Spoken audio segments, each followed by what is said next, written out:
femme politique. Elle maîtrise la joute oratoire et l'art de persuader. Marie Montpetit. Attention, vos réseaux sociaux pourraient déborder de photos de toutes sortes de déguisements, d'accoutrements, de véhicules tout droit sortis du film Dune, car depuis dimanche est lancé le festival Burning Man. On en discute avec Cybèle Olivier, journaliste à la recherche chez Cube. Salut Cybèle. Salut Marie. Donc c'est ça, un gros festival, peut-être que tu en as déjà entendu parler.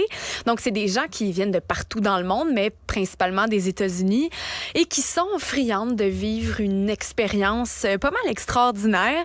Et comme tu le dis, ben, ils vont possiblement nous bombarder de photos parce que c'est vraiment un énorme festival.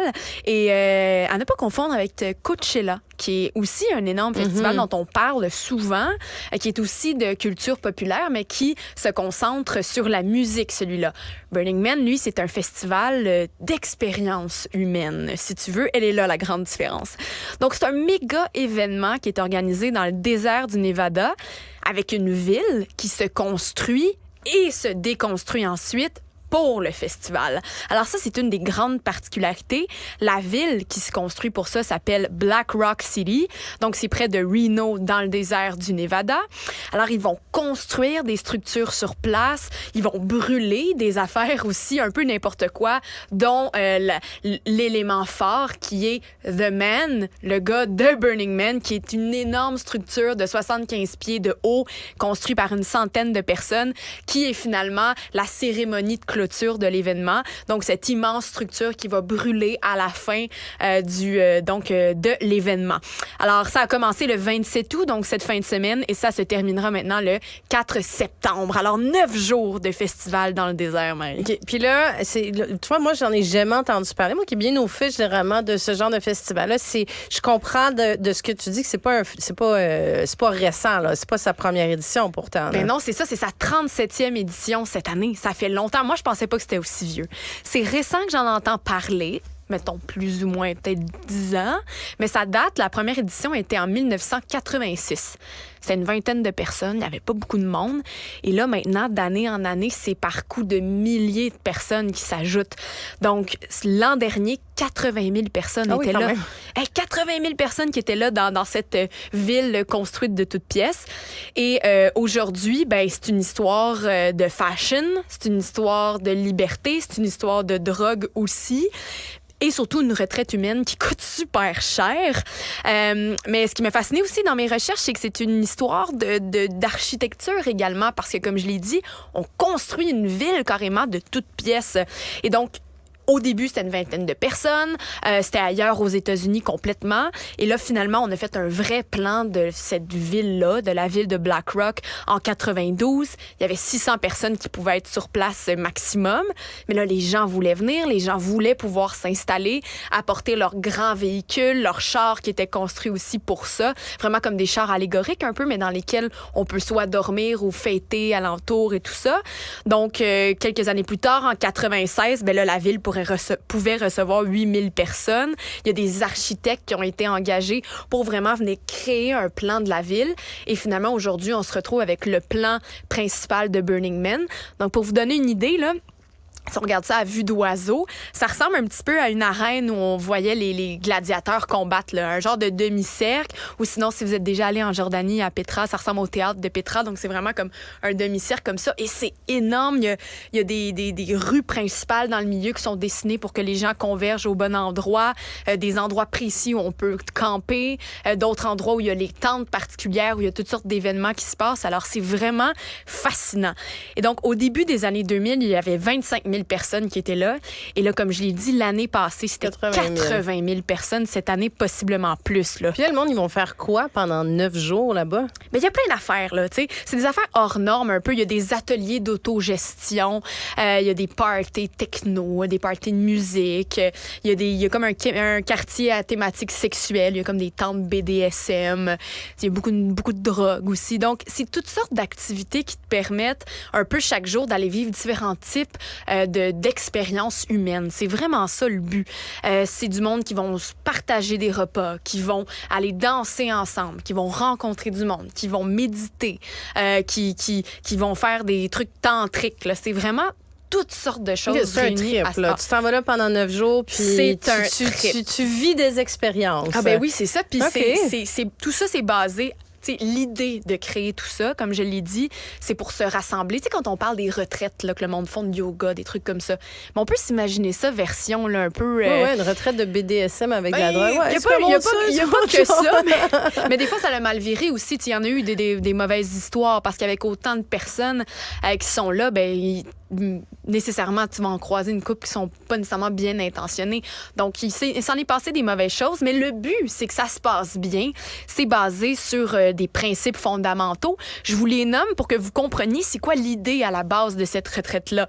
Mais il y a l'inclusion de tout le monde, de tout être humain, le don, le refus de marchandisation, donc pas le droit de vendre quoi que ce soit. On est là pour faire de l'échange, on est là pour donner entre nous, être autonome, s'exprimer, faire un effort communautaire, participer, la pleine conscience, comme on le disait, le yoga, la méditation, ce genre de choses-là.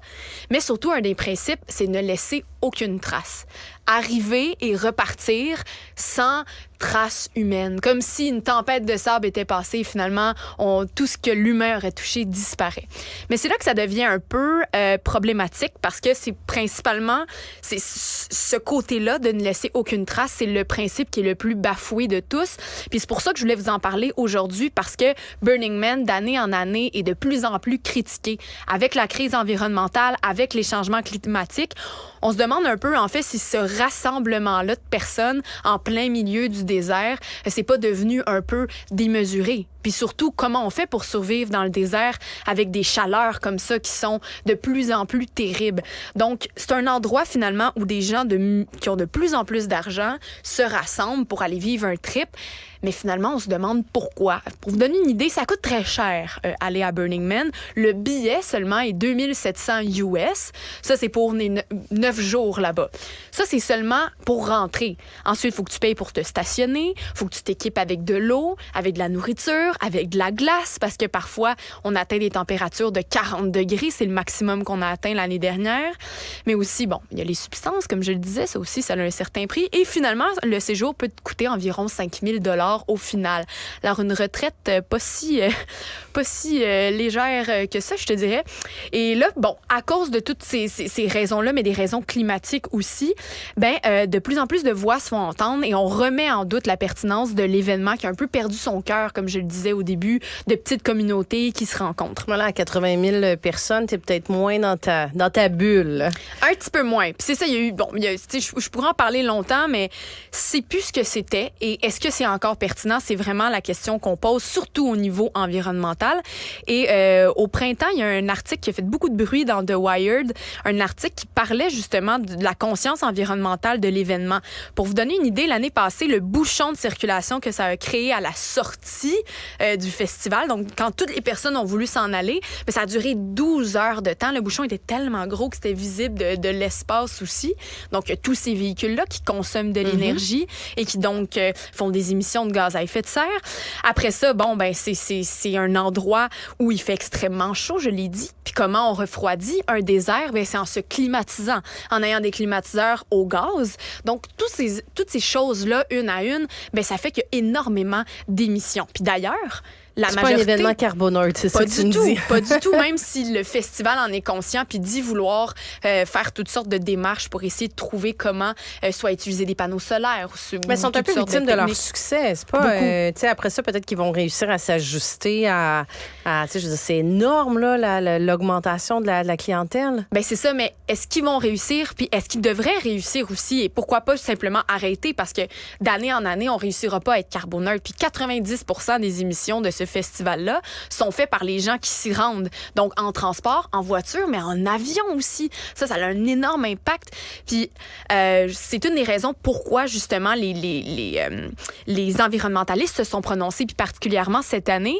Peut-être que vous avez vu la vidéo passer. C'est une vidéo, en fait, qui montre, justement, quelques environnementalistes bloquer la route d'accès là, à la première journée donc, du festival. Et ils sont en plein milieu de la route et ils bloquent l'accès au passage à des centaines de voitures derrière avec leurs pancartes où il nous amène à avoir une conscience, justement, de l'événement. Et on voit les policiers arriver à toute allure le long ils transpercent toute la file, ils arrivent super vite et le pick-up de police défonce complètement l'installation des environnementalistes. Et c'est ça, la vidéo qui circule. L'original dure à peu près 16 minutes, là, mais je vais vous laisser entendre un extrait où c'est assez intense, où on voit les policiers américains rentrer dans les environnementalistes, pas à peu près. Là. Get out now! Get out! On the ground! All of you on the ground now! Get on the ground! We're not violent! Get on the ground! Oh, we're not Don't move! violent! Please! Give me your last name and date of birth. Who's threatening to get the gun? Donc, c'est intense, là. On les voit. Ça, c'est juste après que le camion il est rentré Ça, donc, dans les pancartes. C'est cette année, c'est Oui, là, ça s'est là? passé en OK. fin de semaine. Et c'est ça, la police, bon, les a arrêtés comme ça parce qu'ils bloquaient la route, parce qu'eux étaient là pour donner une conscience aux gens. Là, je vous rassure, il y a personne personne n'a été blessée. La personne qu'on entend crier qui dit « We are not violent », on n'est pas violent, elle s'est fait menotter. Finalement, les policiers ont tassé toutes les pancartes qu'eux avaient mis en plein milieu de la route et ont laissé finalement passer le bouchon de centaines de voitures. Mais ce vidéo-là, les personnes espèrent que ça va créer une certaine conscience, justement, alentour de l'événement. Mais je l'ai dit, c'est du monde qui sont de plus en plus nantis qui s'en vont là, dont des gens qui s'y rendent en jet privé, par exemple. Et les jets privés, ça dépense énormément de gaz, OK? Ça coûte très cher, déjà, à plusieurs centaines. Par exemple, de Dubaï, ça peut coûter jusqu'à 400 000 pour se rendre là. De Montréal, ça peut coûter entre 60 et 80 000 un aller-retour en jet. Il y a l'argent, OK, ça c'est bon, c'est pas le dernier de leurs soucis. Mais les émissions que font ces jets-là, c'est énorme parce qu'on peut se dire, bon, il n'y a pas beaucoup de personnes qui en utilisent.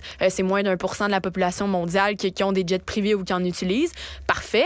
Mais par contre, il y a un rapport qui a été publié il y a 2 ans par la firme Transport and Environment, Transport et Environnement, on va parler français, et qui disait en fait que tous ces gens-là qui utilisent des jets privés, c'est responsable de 50% des émissions totales du milieu de l'aviation.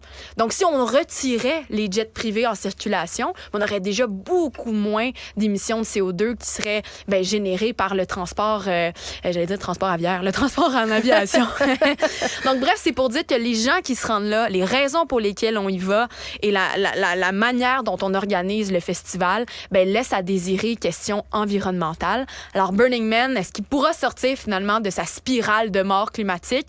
C'est pas moi qui ai inventé cette phrase-là, c'est le nom de l'article dont je vous parlais qui a fait grand bruit au printemps avant le festival et qui nous pose la question si cette 37e édition ne devrait pas être la dernière. Mais ça va être intéressant de voir comment les organisateurs vont répondre à ça, s'ils ont une petite sensibilité environnementale, s'ils vont essayer d'adapter, d'ajuster l'événement pour qu'il devienne carboneutre, mais en même temps, ça n'empêchera pas des gens de venir en jet privé, donc ça ne devrait pas répondre à toutes les solutions. Cybèle Olivier, journaliste à la recherche chez Cube Radio, merci beaucoup.